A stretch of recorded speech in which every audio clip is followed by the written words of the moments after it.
Am I the jerk for not making my son forgive my brother after he was uninvited from his wedding? Posted by you/Leo Bastian.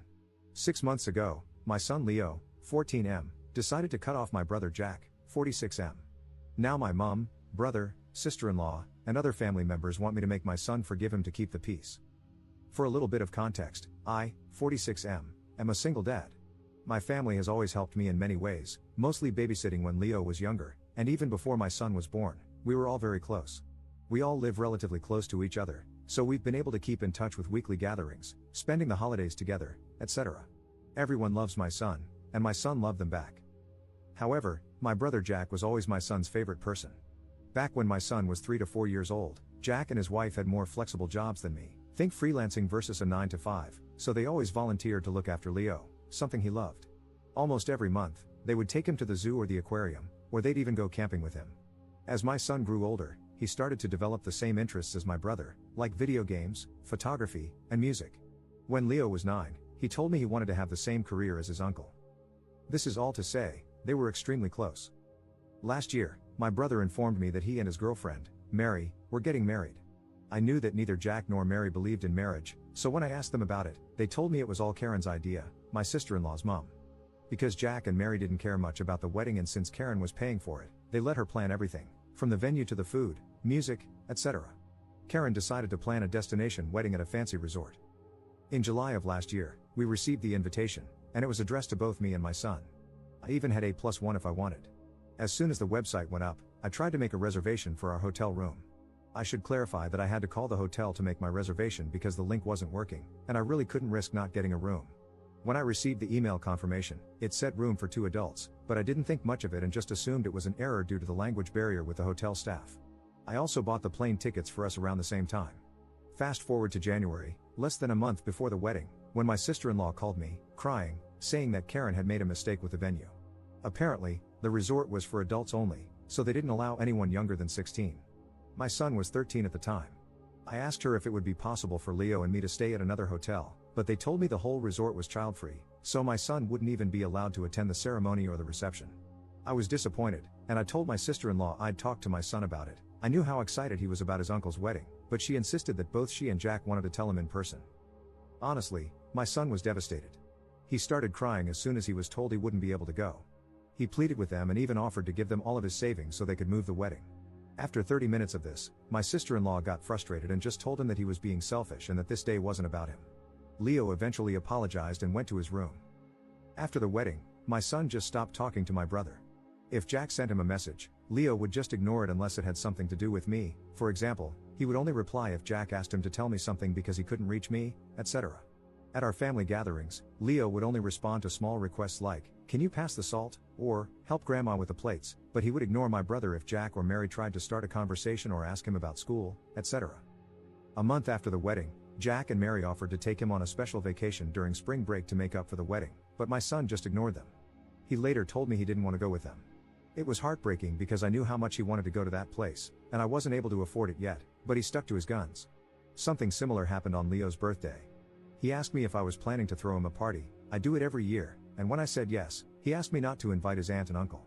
I tried to convince him to invite them because they're family and they were really sorry, but he just said that if they didn't want him on their special day, he didn't want them on his.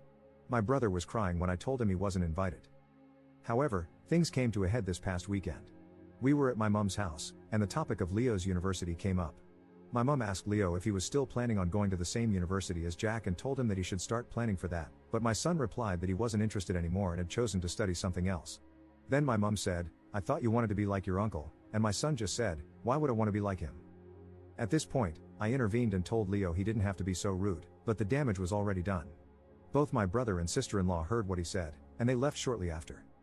Last night, my brother texted me, saying I was a jerk for letting my son continue with this grudge, and he even accused me of being jealous of their relationship and said that's why I wasn't doing anything to fix it.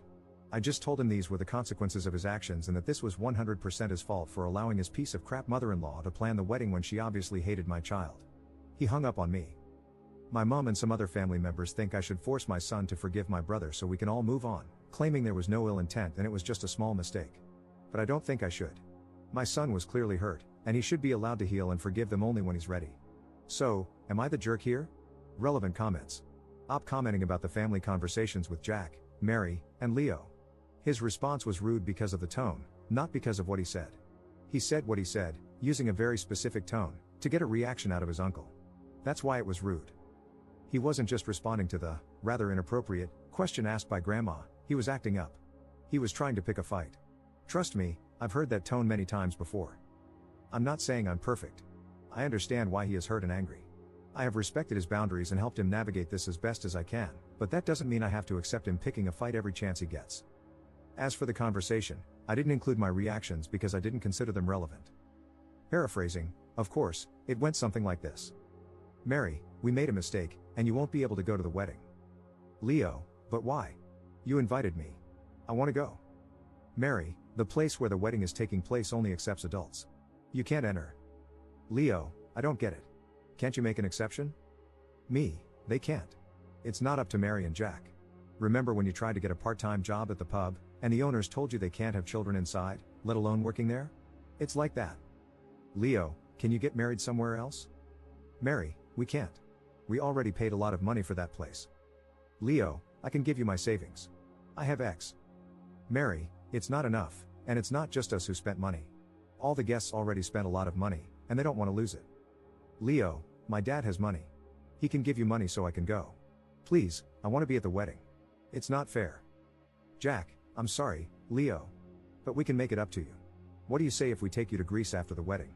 You've always wanted to go. Leo, getting more and more upset, I don't wanna. I wanna go to the wedding. Why don't you want me there? Me, Leo, it was a mistake.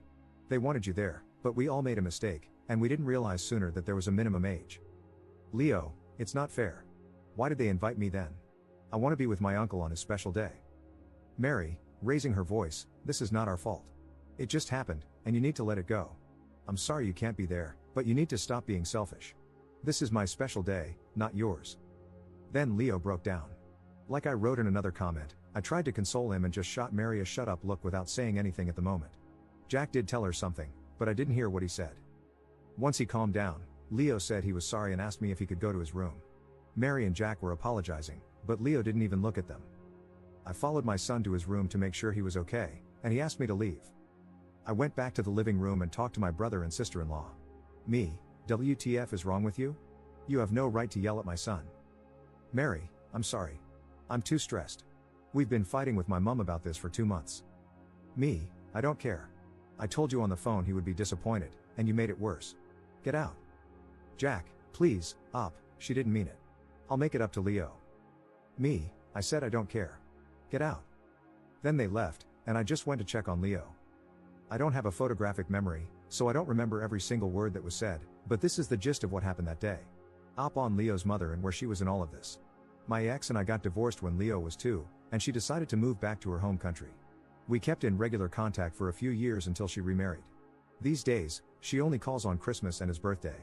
Op on his interactions with Mary's mother. I haven't interacted much with her outside of large family gatherings, but she's the type of person who always complains about kids running around or how she can't drink freely because there are kids in the room. She also made some rude comments about my sister having too many kids, and she only has 3. I asked Jack several times if Karen did this on purpose, but he insisted it was an honest mistake. I'm just not sure I believe it. Op on how long his brother had been with Mary. For the record, my brother has been with Mary since they were 22, so she has always been around. Op adds an edit to his post. I'm going through all the comments, and I just wanted to answer a question I've seen about 10 times now. I did not go to the wedding. I didn't want to leave my son alone while most of the family was away, and it just didn't feel right to go to the wedding after what happened. Update 3 weeks later. So, I've received some messages asking for an update. I appreciate everyone who took the time to comment and send me messages. Some may have been a bit harsh, but I deserved it. Thanks for slapping some sense into me. The short version is that we'll stop going to family events for a while. I talked to my brother, and he will respect my son's boundaries, and he also explained what really happened. Above all, Leo is doing much better now. Here's the longer update in case anyone's interested in the details. Mom and sister. The short of it is that I informed my mom that both Leo and I would stop going to family gatherings until things calmed down and, more importantly, until he felt comfortable again. She was understandably upset, but I think she finally understood how much she had been hurting Leo. What surprised me was that my mom told me Jack had become depressed, so she was worried about him, and that's why she was so insistent that Leo should forgive him. I basically told her that if we forced Leo to forgive my brother, we risked pushing him away from us. As for my sister, She was also sad when I told her we'd stop going to family gatherings, but she said she understood. However, she suggested we make our own weekly tradition so the children can still hang out, and that's what we've been doing for the last couple of weeks. We decided my nibblings would come to my house one week, and then Leo would hang out at hers the next. So far, it seems to be working, and Leo is happy with this arrangement. I think it helps that he isn't being pressured by the adults expecting him to talk to his uncle. Jack and Mary. The weekend after I posted here, I texted my brother, asking him to meet me so we could talk. I had told him that I wanted to speak with him alone so Mary wouldn't be present. Jack immediately apologized and said how much he regretted what he had done and the things he had told me. He confirmed what I already suspected and said he was stressed because of the constant fights with Mary. He mentioned that he had considered divorce because of how bad the fights had gotten. I may seem cruel here, but I basically told him that I didn't care about that. What I wanted was for him to tell me the truth about what the hell had happened. Jack maintains that he didn't know about the venue being child-free until last November. However, like many of you suspected, Mary had known for quite a while, maybe even the whole time. Apparently, this all started a few years back when Jack and Mary took Leo to the beach. While they were playing, my son accidentally called Jack Dad before quickly correcting himself. From what Jack told me, it was a small mistake, like when you call a teacher mom. Leo was embarrassed, but Jack just laughed it off. The catch? Jack's mother-in-law, Karen, and father-in-law had joined them for that vacation, and they overheard Leo when it happened. When they came back from their vacation, Karen went ballistic, claiming she was triggered by some random kid calling Jack Dad, knowing that Mary couldn't have children. Mary had tried to explain it was just a misunderstanding, but Karen became extremely toxic and abusive toward Mary and started making demands, such as not inviting Leo over when Karen visited, etc. So when Jack and Mary decided to get married, and since they initially just wanted to elope and not have a party at all, Karen manipulated Mary and convinced her to let her plan the perfect wedding for her only daughter. Mary gave in because she was sick of several years of emotional manipulation and just wanted to keep the peace. So Karen hijacked the wedding and purposely chose the child-free venue. Mary discovered this when the venue was booked or shortly after, but she didn't say anything because every time she tried to argue, Karen would play the victim and so on. Mary claimed that she had tried to negotiate with the resort for an exception to be made so the children could attend the ceremony/reception, even if they stayed in a different hotel, but the manager stood firm on the policy. However, as the date got closer, she became more anxious until she finally admitted the truth to Jack in November. According to my brother, Mary exploded at Leo because of the constant bullying and manipulation from her own mother, and she also felt extremely guilty for letting things get that far. For his part, Jack said that if he had found out earlier, he would have stepped in and canceled the wedding rather than exclude Leo and my sister's children. But by that point, many people had already booked their flights and hotel rooms, so canceling wasn't an option. In the end, I told my brother that none of that excused the way they had behaved, especially his wife. She was a 40-plus-year-old woman picking a fight with a kid. She had yelled and called him selfish when all Leo wanted was to offer the little he had saved so he could be part of Jack's special day. I reminded him that Leo looked up to him and considered him his hero, and he had let him down. He had shown Leo that he wasn't important to him the way Jack was important to Leo. I also told him that I would continue supporting Leo and going no contact and that I would be going low contact with him myself. He asked me for a chance to apologize to Leo, but I told him he had already apologized. All he could do now was wait to see if one day my son would accept his apology. Jack seemed hurt, but he told me he would respect our wishes and give us time and space. Leo. As for my son, I apologized for not standing up for him and forcing him to meet with the family every week. I told him that he could decide what he wanted to do with that part of the family going forward. He seemed reluctant to stop going, but I let him know that I would support him no matter what and that I wouldn't be upset. What made me happy was that Leo suggested we stop going to the family every week and instead spend more time together, just him and me, doing some of the things he used to do with my brother. Last week, we went to a vintage car show, and next week, we're going to watch Wicked. I'm not a theater guy, but it sounds fun. I also told him I was worried that he had stopped doing things he liked and that he shouldn't stop just because he had a falling out with someone he cared about. I basically told him it was okay to still enjoy things by himself or with someone else. He admitted he actually wanted to do those things but had stopped just to spite Jack.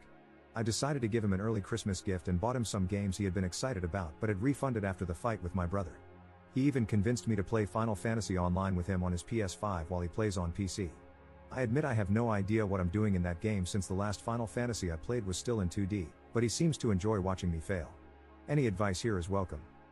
Finally, we decided to take a trip to his dream destination for my birthday. I was a little bit sad because it's going to be the first time in almost 50 years that I don't celebrate a birthday with my brother, but I've got my son, and that's all that matters. So yeah, Leo is happier and less stressed about the family. Speaking of which, I think the family is finally respecting our boundaries, so that's good too. I just hope my brother can work on his marriage. I may hate what they did, but I do want him to be happy. Second update 5 months 2 weeks later. It's been a while, hasn't it? The wedding anniversary is next week, and I remember this post. I just thought I'd do one quick update for those wondering what happened. TLDR? Life's been boring. Longer update, Leo and I took a step back from the big family for a bit, but we decided to give the holidays a go with everyone. I gotta admit, I was nervous. We even had a backup plan in case things got awkward with Jack and Leo. Thankfully, it was all rather uneventful, like all the others. The biggest thing is that my brother and Leo had a proper chat on Christmas Eve. I saw them talking, and Leo went all quiet, which worried me at first. But he said it was a good talk. They're not back to how they were, not by a long shot, but they've been spending a bit of time together since then, hanging out and sometimes just playing games. It's still a bit weird for all of us, but it's progress, I guess? I know some people were worried about Leo's future, as if my brother's career was the only option, lol. But Leo's a good kid. He's been branching out and trying new things. He said he wants to become a game developer or maybe a writer. I've been reading some of his stuff, and it's pretty good, or I may be biased because he's my son and all. As for uni, he's been considering a physics degree or becoming a pilot. That's probably my fault. I introduced him to my favorite author, and now he's obsessed with time travel and alternate universes. I also, finally, convinced him to try a sport, and he's liked it so far. I even got him to watch some games with me and may drag him along to next year's World Cup. And I've always wanted to visit Mexico, so it's gonna be nice, just the two of us and all that. Jack and I have been making an effort to meet up every fortnight. It's been hard, I won't lie. Our birthday was back in October, and it was particularly rough. I know some will be angry at me, but I miss my brother. I read something that said you can love someone and not like them, and that's kind of where I'm at. Leo will always be my number one, but Jack's my brother, and it hurts to be apart, you know? On the Jack and Mary front, they're heading for a divorce. They had to be married for a year, and Jack said he'll file ASAP maybe next week or the week after. It's been tough on him. He said it wasn't just the fallout with Leo but a lot of other things too. I'm sad for him. But life goes on, doesn't it? It's mostly been pretty boring, day-to-day stuff, dealing with work, a teen, and some health-related stuff. But yeah, thanks to everyone who commented. Relevant comments. Commenter. I didn't catch on that Op and Jack are twins, mostly because I wasn't paying attention to the ages in the very beginning. I don't know if it was intentional, but the fact that he didn't emphasize it and was subtle about it, our birthday in the recent update and mentioning not spending his last one with Jack, makes it feel more real to me. Having this kind of fight with your twin, versus a regular sibling, adds another layer. Missing them feels different, I think. Also, it wasn't just Leo, Op's sister has kids too. Imagine keeping family away against your will from a ceremony you don't even want. The problem here is that Jack didn't care enough. If I were Op, I would deeply regret sticking up for Jack and Mary, insisting it was out of their hands or not their fault. Mary well and truly gaslit that kid. And for all his professions of love, Jack chose this stupid ceremony over his nibblings. I'm glad that Leo eventually realized he wasn't a priority and decided to deprioritize Jack in return. It really frustrates me that Jack did what he did and still pushed for Op to make Leo be okay with him. Commenter 2. I noticed Op mentioned that his brother had been with Mary since they were both 22 and also that she's 40 plus. So they were together for at least 18 years before getting married, only for the marriage to end in less than a year. Op said his brother mentioned that it wasn't just the fallout from the wedding that was leading to the divorce. I wonder if the other issues had been there all along. Commenter 3. I think the mother-in-law pushing for a wedding in the first place imploded everything even before she booked an adults-only resort. Those two have probably been in a we've been together forever safe relationship for several years, if not a decade, and it was the stress of it all that caused the cracks that had been there for a long time to widen and become impossible to ignore. I'm going to guess that the mother-in-law knew those cracks existed, so I imagine what we'll never know is whether her seething hatred for an innocent child was what pushed her to demand a wedding or not. Mary never learned to stand up to her mother, and she's facing the consequences of that, but damn if the mother-in-law isn't batcrap cray cray.